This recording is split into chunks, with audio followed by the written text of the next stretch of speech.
Electromagnetism क्या है? Electromagnetism means study of electric charge. इसके अंदर हम लोग इलेक्ट्रिक चार्ज के बारे में कंप्लीट स्टडी करेंगे, जीरो से हायर लेवल जितना तक आपको पढ़ना है। ये बोर्ड, फिर मेंस, फिर एडवांस, तीनों का सिलेबस हम कवर करेंगे। पेशेंस बचा करके बना करके आप लोग आराम से पढ़िए, हम आपको हर एक चीज पढ़ाएंगे जो आपको पढ़ना है। तो electromagnetism are divided in two types. First type is electrostatics and second is electrodynamics. Means electromagnetism दो भाग में बांटा गया है। पहला है इलेक्ट्रोस्टैट और दूसरा है इलेक्ट्रोडायनामिक्स। और इसमें सबसे पहला है इलेक्ट्रोस्टैटिक्स। क्या है? इलेक्ट्रोस्टैटिक्स दो भाग में बांटा गया था और इसमें इलेक्ट्रोस्टैट और इलेक्ट्रोडायनामिक्स था। तो पहले वाला है इलेक्ट्रोस्टैटिक्स। इलेक्ट्रोस्टैटिक्स को दो शब्द में ब्रेक किया गया है। इलेक्ट्रोस्टैटिक मीन्स दो शब्द से मिल करके बना है। कौन कौन से हैं वो दो शब्द? पहला है इलेक्ट्रो और दूसरा है statics. Electro means electric charge और स्टैटिक्स मीन्स एट रेस्ट या स्टेशनरी। मीन्स कि कोई चीज रेस्ट में हो या तो स्टेशनरी हो। तो यहां से हम लोग इलेक्ट्रोस्टैटिक्स के बारे में कह सकते हैं कि electrostatics is the branch of physics that deals with static electric charge. Means कि इलेक्ट्रोस्टैटिक्स क्या है कि फिजिक्स का वह ब्रांच जिसमें कि हम लोग स्टैटिक इलेक्ट्रिक चार्ज के बारे में पढ़ते हैं। ठीक है? मीन्स आप कह सकते हो कि चार्ज एट रेस्ट और स्टेशनरी। चार्ज इन मोशन में रहे तो हम कभी नहीं इलेक्ट्रोस्टैट के अंदर पढ़ते हैं, हम केवल पढ़ते हैं चार्ज एट रेस्ट और स्टेशनरी चार्ज के बारे में। दूसरा है इलेक्ट्रोडायनामिक्स। इलेक्ट्रोडायनामिक्स भी दो शब्द से मिलकर के बना है। पहला है इलेक्ट्रो और दूसरा है dynamics. Electro means electric charge और dynamics means motion, means electric charge in motion. तो we can say that electrodynamics is the branch of physics that deals with moving electric charge. Electrodynamics physics का वह branch है जिसमें कि हम लोग charge, moving charge के बारे में स्टडी करते हैं, मीन्स चार्ज इन मोशन और charge in moving condition.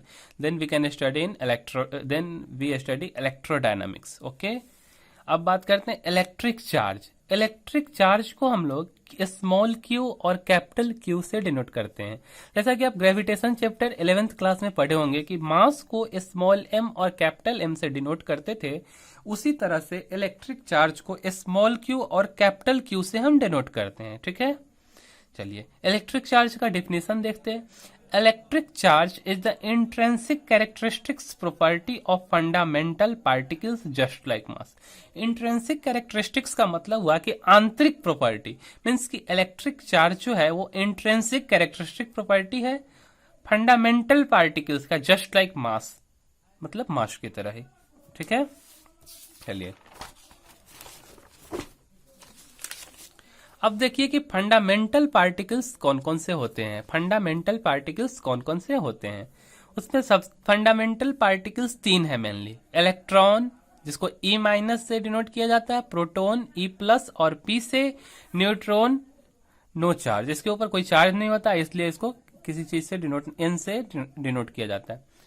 Q charge इसको इक्वल टू हम लोग लिखते हैं माइनस ई, और माइनस ई इक्वल टू होता है -1.6 इंटू 10⁻⁻19 कूलम्ब। ठीक है, ये इलेक्ट्रॉन पे चार्ज है। उसके बाद मास ऑफ इलेक्ट्रॉन कितना होता है? मास ऑफ इलेक्ट्रॉन जो है वो है 9.1 इंटू 10⁻⁻31 kg। उसके बाद Q, ये है proton. Proton means positive charge, तो इसको डिनोट किया गया प्लस ई से, और इस पे चार्ज होता है +1.6 into 10⁻⁻19 coulomb.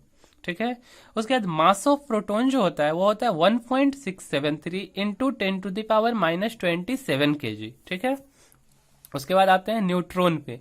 Neutron means no charge, इस पे कोई चार्ज नहीं होता है। ठीक, नो चार्ज मीन्स कि Q equal to zero, Q equal to zero, यानी कि नेट चार्ज यहाँ जीरो होगा।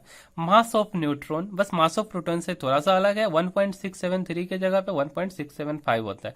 मास ऑफ न्यूट्रॉन होता है 1.675 इंटू 10⁻⁻27 kg, और यहाँ 3 नहीं, इसको यहाँ 2 कर लीजिए,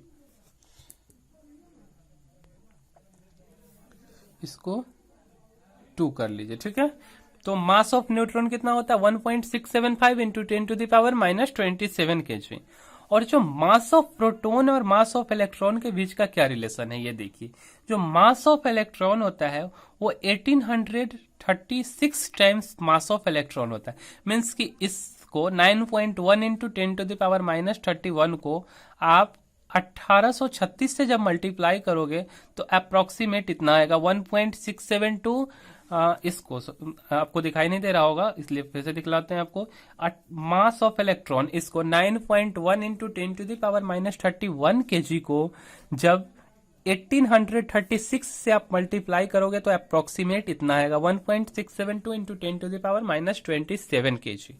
मीन्स इस दोनों के बीच का क्या रिलेशन है, mass of proton equal to 1836 times mass of electron. तो यहां से कह सकते हैं कि मास ऑफ प्रोटॉन जो है वो बहुत बहुत बड़ा है मास ऑफ इलेक्ट्रॉन से, इसमें आपको कोई दिक्कत नहीं होना चाहिए। चलिए अब आगे बात करते हैं। और मास ऑफ प्रोटॉन और मास ऑफ न्यूट्रॉन के बीच का क्या रिलेशन है, तो मास ऑफ प्रोटॉन और मास ऑफ न्यूट्रॉन दोनों लगभग लगभग सिमिलर ही होता है। अब आते हैं मैटर पे। मैटर क्या होता है, ठीक है। तो matter is anything that has mass and takes up space. Matter means कोई भी एक ऐसा चीज जिसके पास की मास हो, क्या हो, मास हो मीन्स वेट हो, और वो कुछ स्पेस को कवर करे, उसको मैटर कहते हैं। उसके बाद क्लासिफिकेशन ऑफ मैटर है। मैटर को किस बेसिस पे क्लासिफाई किया गया है, तो मोलिक्यूलर कंपोजिशन के बेसिस पे मैटर को 3 भाग में बांटा गया है। कितने भाग में, 3 भाग में। पहला है एलिमेंट्स, दूसरा है कंपाउंड्स और तीसरा है मिक्सचर्स। क्या है, एलिमेंट्स, कंपाउंड्स और मिक्सचर्स। उसके बाद दूसरा है मैटर्स को डिवाइड किया गया फिजिकल स्टेट के बेसिस पे। किसके बेसिस पे, फिजिकल स्टेट्स के बेसिस पे, ठीक है। तो फिजिकल स्टेट के बेसिस पे मैटर को 3 भाग में बांटा गया, सॉलिड, लिक्विड और गैसेज। क्या, सॉलिड, लिक्विड और गैसेज, ठीक।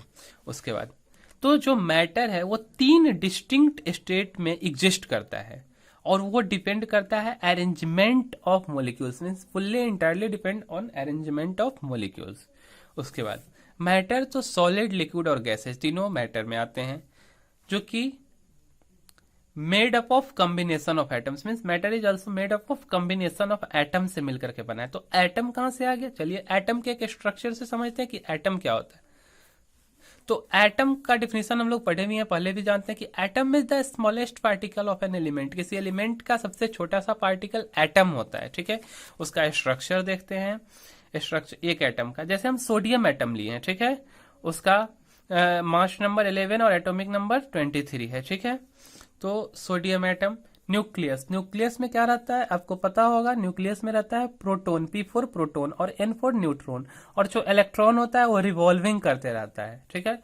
तो नंबर ऑफ प्रोटॉन 11 है, ठीक। Number of proton mass number के बराबर, और नंबर ऑफ इलेक्ट्रॉन भी 11 मास नंबर के बराबर ही होता है, और number of neutron atomic mass minus के मास नंबर, मीन्स 23 माइनस 11, तो नंबर ऑफ न्यूट्रॉन 23 आया, ठीक है। अच्छा, ये सब सेल है जिसमें कि इलेक्ट्रॉन रिवॉल्व करता है, और ये आउटर मोस्ट सेल है, ठीक। स्ट्रक्चर सेल का समझ रहे हैं। और आप यहाँ पे देख सकते हैं इसका जो 11 है ये इस टाइप से रहता है। इसको अगर आप डिवाइड करोगे तो पहले सेल में 2 इलेक्ट्रॉन, दूसरे में 8, 2 8 10 और तीसरे में 1। तो पहला सेल में 2 इलेक्ट्रॉन हम दिए, दूसरे सेल में 8 है, 1 2 3 4 5 6 7 8, और तीसरे में 1 इलेक्ट्रॉन है, ठीक है। ये अरेंजमेंट है हमारे सेल का। अच्छा, उसके बाद जो outer most shell of electron होता है, ठीक है, outer most shell of electron, जिसको कि हम लोग वैलेंसी ऑफ इलेक्ट्रॉन भी बोलते हैं, ठीक है। तो इस इलेक्ट्रॉन को आसानी से विड्रॉ किया जा सकता है, खींचा जा सकता है और ऐड किया जा सकता है। हीट दे के आसानी से खींच भी सकते हैं और इसको हीट दे के ऐड भी कर सकते हैं, ठीक है। तो इसी इलेक्ट्रॉन के कारण कोई बॉडी के ऊपर या तो डिफिशियंसी ऑफ चार्ज होता है और एक्सेस ऑफ चार्ज होता है, और डिफिशियंसी ऑफ चार्ज और एक्सेस ऑफ चार्ज के कारण ही पॉजिटिव और निगेटिव चार्ज क्रिएट होता है। क्योंकि प्रोटॉन जो है, प्रोटॉन को तो हम बाहर नहीं निकाल सकते, प्रोटॉन नहीं निकलता है। क्यों? क्योंकि प्रोटॉन होता है न्यूक्लियस में और इलेक्ट्रॉन रिवॉल्व करता है, तो हमेशा इलेक्ट्रॉन निकलेगा। और न्यूक्लियस का डेंसिटी कितना होता है? न्यूक्लियस का डेंसिटी होता है 10⁻17 kg पर क्यूबिक मीटर, ठीक है। अच्छा, न्यूक्लियस के अंदर में प्रोटॉन न्यूट्रॉन होता है, हम बता भी चुके हैं यहाँ पे।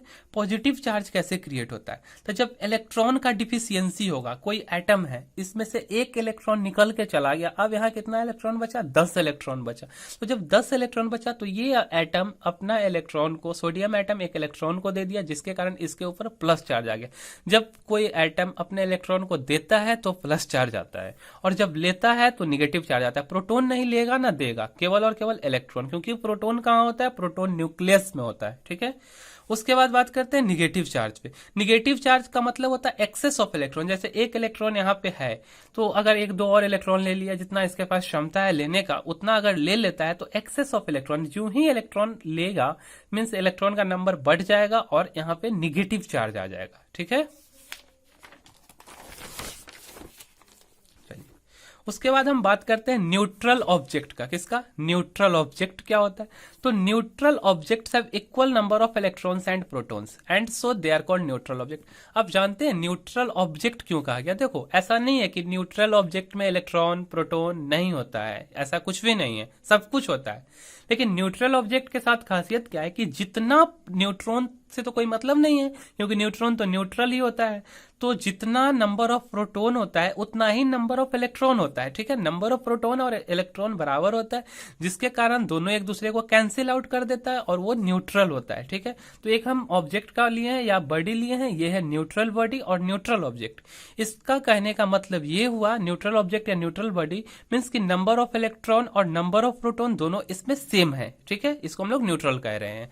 यानी कि देखो यहाँ minus plus plus minus minus plus plus minus minus plus minus plus plus minus minus plus, इस टाइप से। तो ये दोनों एक दूसरे को कैंसिल आउट कर देगा, नंबर ऑफ प्रोटॉन बराबर हो जाएगा नंबर ऑफ इलेक्ट्रॉन के, और नेट चार्ज 0 हो जाएगा। इसको हम प्रूफ करके भी आपको दिखाते हैं। क्यू नेट यानी कि क्यू यहाँ पे number of proton into electron कर देते हैं। नंबर ऑफ प्रोटॉन, जितना प्रोटॉन है इंटू प्लस ही यहाँ कर दो आप, और number of electron into minus ही, इसको माइनस को पहले लगा दिए, ठीक है। अब ई हम कॉमन ले लेते हैं, ठीक, ई हम कॉमन ले लेते हैं यहाँ से। अगर यहाँ पे है तो ई कॉमन ले लिए तो number of proton minus number of neutron. हम पहले ही बोले कि नंबर ऑफ प्रोटॉन बराबर है नंबर ऑफ इलेक्ट्रॉन के, ठीक है, न्यूट्रॉन नहीं, सॉरी गलती से बोला गया। तो इलेक्ट्रॉन इंटू 0 जब सेम है तो क्यू नेट इक्वल टू 0, ये प्रूफ हो गया। उसके बाद अब हम बात करते हैं कि चार्ज ऑब्जेक्ट्स के बारे में। आखिर क्यों ऑब्जेक्ट चार्ज क्यों बोलते हैं। अगर इलेक्ट्रॉन प्रोटॉन बराबर हो जाएगा तब तो हम चार्ज बोलेंगे नहीं। आखिर क्यों हम बोल रहे हैं कि ये ऑब्जेक्ट चार्ज है, क्योंकि चार्ज ऑब्जेक्ट के पास या तो एक्सेस होगा इलेक्ट्रॉन का या तो डिफिशियंसी होगा। क्या होगा, एक्सेस ऑफ इलेक्ट्रॉन होगा या तो डिफिशियंसी ऑफ इलेक्ट्रॉन होगा, ठीक है। चलिए चार्ज कितने टाइप का होता है, तो चार्ज मेनली 2 टाइप्स का होता है। कौन कौन सा, एक होता है पॉजिटिव चार्ज और एक होता है निगेटिव चार्ज। कौन कौन सा चार्ज होता है, एक पॉजिटिव और एक निगेटिव, ठीक है। तो हम बात करते हैं एक एग्जाम्पल से कि पॉजिटिव चार्ज आखिर क्रिएट कैसे होता है, कैसे क्रिएट होगा, विथ एग्जाम्पल ही हम आपको समझाते हैं। जैसे सोडियम एटम, सोडियम एटम में 11 इलेक्ट्रॉन है और 11 प्रोटॉन है, ठीक है। क्या है, 11 इलेक्ट्रॉन है 11 प्रोटॉन है। हम आपको पहले बोल चुके हैं कि प्रोटॉन नहीं निकलेगा, निकलेगा कौन, केवल और केवल इलेक्ट्रॉन।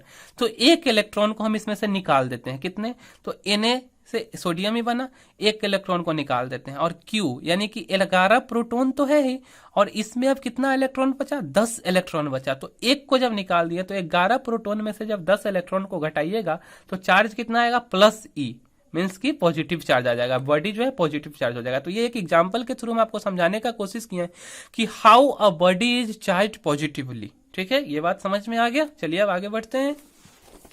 चलिए दूसरा एक एग्जांपल लेते हैं मैग्नीशियम का। मैग्नीशियम में क्या होता है, 12 इलेक्ट्रॉन होता है और 12 प्रोटॉन होता है। इसमें से हम 2 इलेक्ट्रॉन को बाहर निकाल देते हैं, प्रोटॉन नहीं निकलेगा, आपको हम बता चुके हैं और आप जानते भी हैं, आपको सब कुछ आता है, ठीक है। 2 इलेक्ट्रॉन हम निकाल लिए, 2 इलेक्ट्रॉन जब निकाल लिए तो क्या हो गया, यहाँ पे +2 चार्ज हो गया। इसको देखते हैं, Q इक्वल टू 12 प्रोटॉन है, प्रोटॉन तो निकलेगा नहीं, 2 इलेक्ट्रॉन निकाल लिए तो 10 बचा, माइनस के 10 इलेक्ट्रॉन को घटा दिए तो Q इक्वल टू +2 इलेक्ट्रॉन, यहाँ भी पॉजिटिव चार्ज क्रिएट हो गया। अब देखिए निगेटिव चार्ज, निगेटिव चार्ज आखिर कैसे क्रिएट होता है। फ्लोरीन है, फ्लोरीन में हम क्या करते हैं, एक इलेक्ट्रॉन को ऐड कर देते हैं। तो फ्लोरीन में 9 इलेक्ट्रॉन और 9 प्रोटॉन होता है। हम एक इलेक्ट्रॉन को ऐड करते हैं, प्रोटॉन ना ही ऐड होगा ना ही निकलेगा, ठीक है। तो फ्लोरीन में क्या है, चार्ज इक्वल टू 9 इलेक्ट्रॉन पहले से, सॉरी 9 प्रोटॉन पहले से और एक इलेक्ट्रॉन को ऐड कर दिया। 9 इलेक्ट्रॉन और एक इलेक्ट्रॉन 10 इलेक्ट्रॉन, माइनस का 10 electron, Q equal to minus C, यानी कि निगेटिव चार्ज यहाँ क्रिएट हो गया। नाइट्रोजन लेते हैं, नाइट्रोजन पे 7 इलेक्ट्रॉन है और 7 प्रोटॉन है, इसमें 3 इलेक्ट्रॉन ऐड करते हैं तो N-3 चार्ज क्रिएट होता है, ठीक है, N-3। तो यहाँ जो है कि देखते हैं, E यहाँ पे नहीं लिखते हैं, तो Q इक्वल टू हो गया 7E, मीन्स कि 7 प्रोटॉन, 7 इलेक्ट्रॉन था, 3 उसमें ऐड कर दिए तो 10 इलेक्ट्रॉन, यानी कि -3, Q इक्वल टू -3 हो गया, ठीक है, यानी कि निगेटिव चार्ज क्रिएट हो गया, ठीक। अब बात करते हैं कि आगे मास से थोड़ा सा रिलेट करते हैं इसको। ये है कोई न्यूट्रल बॉडी या कोई है न्यूट्रल ऑब्जेक्ट। यहाँ पे नंबर ऑफ प्रोटॉन बराबर है नंबर ऑफ इलेक्ट्रॉन के, और इस ऑब्जेक्ट या इस बॉडी का मास क्या है, m0 है। m0 में से ne number of electron, any electron को निकाल लेते हैं, एनी इलेक्ट्रॉन को निकालते हैं, ठीक है। तो यहाँ पे क्या होता है, m0 मास से इलेक्ट्रॉन निकलिएगा तो कुछ ना कुछ मास का भी लॉस होगा, क्योंकि इलेक्ट्रॉन का मास तो घटेगा ना, तो यहाँ m प्लस मास बचता है, ठीक है। तो m प्लस मीन्स की टोटल m प्लस निकालने के लिए हम लोग क्या करते हैं कि m plus equal to m0, जो ओरिजिनल मास था वो, minus n into M E, mass of electron, n into M E, number of electron into M E, क्योंकि एक में एम ई है, कितना है, एक में एम ई है, तो एक मतलब अगर एक को निकालेंगे तो M E mass of electron, तो एन इलेक्ट्रॉन को अगर निकालेंगे तो N into mass of electron हो जाएगा, N times mass of electron, ठीक है। और जो m प्लस होगा, ये जो m प्लस होगा ये किससे कम होगा, m0 से कम होगा। तो जो मास होता है इसमें से निकला है तो ये हो गया है positively charge. So mass of the positively charge body, जो पॉजिटिवली चार्ज बॉडी का जो मास होता है, mass of positively charge body is decrease. Positively charge body का जो मास होता है वो डिक्रीज करता है, ठीक है, क्योंकि उससे इलेक्ट्रॉन निकल जाता है, ठीक। चलिए अब थोड़ा साइज का वही बात कर लेते हैं। साइज पे क्या इफेक्ट पड़ता है। साइज, सपोज करो कि ये एक बॉडी है, ठीक है, इस पे पॉजिटिव चार्ज है, देखो सब जगह पॉजिटिव चार्ज है, ये पॉजिटिव, और आपको पता है कि लाइक चार्ज रिपेल करता है, अनलाइक चार्ज अट्रैक्ट करता है। यहाँ सब जगह पॉजिटिव चार्ज है, ये प्लस वाला इसको रिपेल करेगा, ये प्लस इसको रिपेल करेगा, फिर ये प्लस इसको कर देगा, ये इसको कर देगा, सब एक दूसरे को रिपेल करेगा, मीन्स आपस में सब पुलिंग टुवार्ड्स होगा, पुलिंग बाहर की तरफ खींचेगा, बाहर की तरफ खींचेगा तो यह क्या होगा, एक्सपेंशन होगा। एक्सपेंशन होगा मीन्स, और ऐसा नहीं है कि एक्सपेंशन आपको दिखेगा कि क्या एक्सपेंशन हो रहा है और आपको दिखेगा फ्लक्चुएटिंग करते हुए, ये सब माइक्रोस्कोपिक लेवल पे होता है, तो आपको कुछ नहीं दिखने वाला है, ठीक है। और एक्सपेंशन होता है और इसी के कारण साइज बढ़ता है। क्या होता है, साइज इसी के कारण बढ़ता है। तो पॉजिटिवली चार्ज बॉडी का क्या मतलब होता है कि रिमूवल ऑफ इलेक्ट्रॉन होता है न्यूट्रल बॉडी से। कोई न्यूट्रल बॉडी से इलेक्ट्रॉन को हम लोग रिमूव कर देते हैं। अब ये है न्यूट्रल बॉडी या न्यूट्रल ऑब्जेक्ट, इसको मान लो नंबर ऑफ प्रोटॉन बराबर कर देते हैं नंबर ऑफ इलेक्ट्रॉन से, इसमें इलेक्ट्रॉन को ऐड कर देते हैं, ऐड कर रहे हैं, ठीक है, नंबर ऑफ इलेक्ट्रॉन ऐड कर रहे हैं, तो Q इक्वल टू क्या होगा, माइनस एन ई होगा, ठीक, कोई दिक्कत इसमें, Q equal to minus N E, क्योंकि नंबर ऑफ इलेक्ट्रॉन हम ऐड कर रहे हैं, ठीक है। तो M माइनस यहाँ जो होगा M माइनस, इसका M0 था और इसका है M माइनस, तो M minus equal to original M0 और प्लस का एम ई हो जाएगा, क्योंकि ये ऐड हो रहा है, तो plus number N number of mass of electron, ठीक है। 1 के लिए, एक इलेक्ट्रॉन के लिए मास ऑफ इलेक्ट्रॉन इतना है, तो एन के लिए एन इंटू एम ई हो जाएगा। तो M-1 जो होगा ये M0 से बड़ा हो जाएगा, ठीक है, क्या होगा, M0 से बड़ा हो जाएगा। इसीलिए mass of negatively charge body, जो निगेटिवली चार्ज बॉडी होता है उसका मास इंक्रीज कर जाता है। क्यों, सिंपल सा रीजन ये है कि निगेटिव चार्ज बॉडी के पास इलेक्ट्रॉन ऐड होगा, और जब इलेक्ट्रॉन ऐड होगा तो इलेक्ट्रॉन का मास तो होगा कितना, कितना मास था आपको अभी हम जस्ट बताए हैं इलेक्ट्रॉन का मास। आइए एक बार रिकॉल करते हैं, कितना था इलेक्ट्रॉन का मास, 9.1 इंटू 10⁻⁻31 kg। अगर सपोज करो n इक्वल टू 10 है तो 10 इंटू, सॉरी ये तो चार्ज था इसका, ये 9, सॉरी ठीक है, 9.1 इंटू 10⁻⁻31 kg इंटू 10 करोगे तो इतना मास क्या होगा ना, इतना मास तो बढ़ जाएगा, जितना नंबर ऑफ इलेक्ट्रॉन निकलेगा उतना मतलब जितना ऐड होगा उतना मास इंक्रीज करेगा। सो मास इसीलिए बोला गया कि mass of negatively charge body, जो निगेटिव चार्ज होगा तो क्या होगा, इलेक्ट्रॉन को लेगा, इलेक्ट्रॉन को पुल करेगा, अपने तरफ लेते जाएगा। जो अपने तरफ जितना इलेक्ट्रॉन लेगा सबका कुछ ना कुछ मास होगा अट्रैक्टिव नेचर का, तो वो मास क्या होगा उसमें ऐड हो जाएगा। तो mass of negatively charge body increases, negatively charge body का मास इंक्रीज करता है। साइज पे देखते हैं, साइज के बारे में देखते हैं, तो ये एक बॉडी है, ठीक है, तो यहाँ सब जगह लाइक चार्ज है, माइनस माइनस तो एक दूसरे को रिपेल करेगा, फिर ये इसको रिपेल करेगा, ये इसको, ठीक है। एक्सपेंशन होगा, एक्सपेंशन होगा कैसे होगा, बाहर की तरफ, पुलिंग आउटवर्ड होगा, और इससे साइज इंक्रीज करेगा। क्या होगा, साइज इंक्रीज करेगा, ठीक है। चलिए उसके बाद बात करते हैं negatively charge body means addition of electron. Negatively charge body के पास, निगेटिवली चार्ज बॉडी एडिशन होगा इलेक्ट्रॉन का, क्या होगा, इलेक्ट्रॉन का एडिशन होगा न्यूट्रल बॉडी में। इस सब से हमको कंक्लूजन क्या मिला, चलिए कंक्लूजन का बात करते हैं। जैसे ये कोई न्यूट्रल बॉडी है, इसमें नंबर ऑफ प्रोटॉन बराबर है नंबर ऑफ इलेक्ट्रॉन के, m नॉट मास है, ठीक है। यहां से क्या हो रहा है कि इलेक्ट्रॉन ट्रांसफर हो रहा है, यहां से निकल रहा है और यहां ऐड हो रहा है, ठीक है। नंबर ऑफ इलेक्ट्रॉन यहाँ घट जाएगा नंबर ऑफ प्रोटॉन से, और ये बॉडी पॉजिटिवली चार्ज होगा, और यहां से इलेक्ट्रॉन ट्रांसफर हो रहा है, मीन्स इस बॉडी पे इलेक्ट्रॉन आ रहा है, ये न्यूट्रल था, तो नंबर ऑफ इलेक्ट्रॉन बढ़ जाएगा नंबर ऑफ प्रोटॉन से, और ये बॉडी निगेटिवली चार्ज होगा, means Q equal to minus N हो जाएगा, और साइज दोनों का बढ़ेगा। यही मेरा कंक्लूजन था। ये क्वेश्चन पूछा भी गया एग्जाम में, what is the size of charge body, charge body का क्या साइज होता है, ठीक है। तो चार्ज बॉडी का साइज जो है इंक्रीज करता है, क्या है कि बोथ केस में, अगर बॉडी पॉजिटिवली चार्ज हो या बॉडी निगेटिवली चार्ज हो, दोनों केस में बॉडी अपने साइज को तो इंक्रीज ही करता है, क्योंकि लाइक चार्ज अपियर होता है, और लाइक चार्ज उसको पुलिंग करता है, रिपेल करता है, रिपेल करने के बाद वो फुल कर लेता है अपने आप को। उसके बाद है SI unit of electric charge. क्या है SI unit of electric charge, तो एसआई यूनिट क्या होता है, कूलम्ब सी होता है, ठीक है। क्या होता है, coulomb, SI unit of electric charge coulomb होता है। ये एक साइंटिस्ट के नाम से दिया गया, जैसे कि यहाँ देख लो 5 कूलम्ब माइनस 10 कूलम्ब, जैसे फोर्स का यूनिट न्यूटन होता है उसी तरीके से। CGS unit of charge, CGS unit क्या होता है, सीजीएस यूनिट स्टैट कूलम्ब होता है। क्या होता है, स्टैट कूलम्ब। इसको ईएसयू यूनिट ऑफ चार्ज भी बोलते हैं, इलेक्ट्रोस्टैटिक यूनिट ऑफ चार्ज भी बोलते हैं इसको, ठीक है। इलेक्ट्रोस्टैटिक यूनिट ऑफ चार्ज भी बोलते हैं। एक कोलम्ब इक्वल टू क्या होता है, 3 into 10 to the power minus 3 into 10 to the power 9 ESU, means एक कोलम्ब बराबर इतना ईएसयू होता है। ESU small unit of charge है, 1 ईएसयू बराबर होता है 3.33 into 10 to the power minus 10 coulomb. ESU unit of charge दिए थे बेंजामिन फ्रैंकलिन, एक साइंटिस्ट थे, उन्होंने दिए थे लगभग अप्रॉक्स 600 बीसी के अप्रॉक्स में। अब है 1 फ्राइडे, ये बहुत बड़ा यूनिट है। 1 फ्राइडे इक्वल टू 96,500 कूलम, जो कि बिगेस्ट यूनिट ऑफ चार्ज है, very big unit of charge है।